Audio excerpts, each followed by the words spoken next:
Hi, my name is Carissa Vasquez, and I'm here to talk about one of the most controversial issues we face today in our ever-changing society, the topic of abortion. I'm not here to tell you whether to be pro-choice or pro-life is what you have to believe in. I'm here to tell you to simply keep an open mind and put yourself in the shoes of these women who are being punished for simply making the choice. Firstly, I'm going to tell you about the crucial facts about abortion. Secondly, I'm going to tell you about the causes of how abortion affect young people today. And finally, I'm going to help you become more aware of how abortion affects everyone. After this speech, I'll give you a moment to ask any questions you have. First, let me tell you some key facts regarding abortion. Women are quick and considerate when they get abortions. It's important to note that in 2018, 78% of all U.S. abortions occurred prior to the 10th week. This is important to note because a lot of these women are getting abortions right when they're pregnant. This tells me that they've made up their mind and that this is a debate. This is not a debate whether they want to keep the kid or not. They know what they want. Women are going to have abortions either way. The risk for illegal abortion by the WHO statistics is 1 in every 270. In 2003, the British Medical Bulletin estimated that 70,000 people die every year from unsafe abortions. When performed under sanitary conditions by medical professionals, this procedure can be even safer than giving childbirth. When governments limit access to abortions, people, especially those who can't afford it, don't have the luxury to be able to travel to a different country, a different state that does have those options. And this leaves them to have to get it by people who are unsafe and unqualified for this procedure. After this, these women aren't able to report it or complain about what happened or the experiences they had because it was an illegal activity. Abortion criticism further reinforces prejudice. Isn't it a sort of discrimination to deny medical care, including reproductive health services, to certain individuals? Strict laws concerning abortion constitute the oppression of women.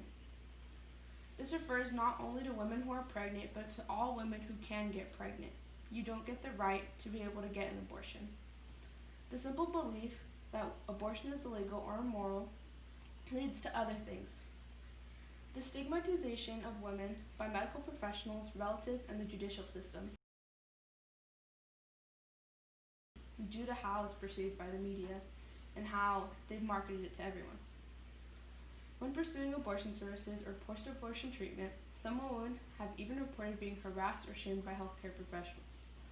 This is important to note because you would expect a healthcare professional solely to care about your health and whether you're okay, but it's become so much of a stigmatized issue and taboo to get an abortion that they're not putting their 2 cents into what you're doing with your life, which should be your own choice. Abortion affects more than just women. Pregnant women.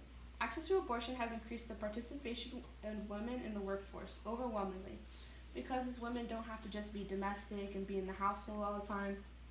They're now allowed to go out the way and pursue their dreams because they're able to get an abortion in some places. Access to abortion has minimized unintended births. It's simple to say that some women just simply should not have kids, whether it's they don't want to personally, or their addiction, or have problems with drugs, or anything that they don't want to have a child. They should be able to concise with themselves that they should not have a kid. So children were also more expected due to the fact that people can get abortion in certain places, and as a result, childhood and later on in life, they had better educational and economic results. When you want a kid, mentally and financially, you're going to prepare for that kid and make sacrifices for them. Whereas if you don't want a kid, they're not going to be grown up to want to go out their way and live a life a different way that's more beneficial because they weren't given the same opportunities as a loving household that did want a child. Some other people would say, on the opposing side, that they debate when a child's life begins. That's still up for debate because it's scientifically not only taboo because technically the cell, but at what point is it considered? So still be debated. They also say that it's immoral to kill babies, but that's based off personal morals and what you think is right. Some people have also stated that the male counterpart needs to be in the conversation and say in keeping the baby.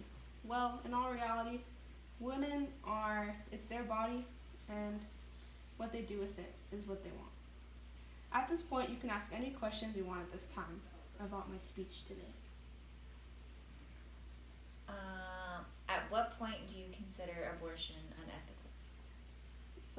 This is an interesting question because obviously, if it was me, I wouldn't want to terminate a pregnancy that was far along, whether like 40 weeks.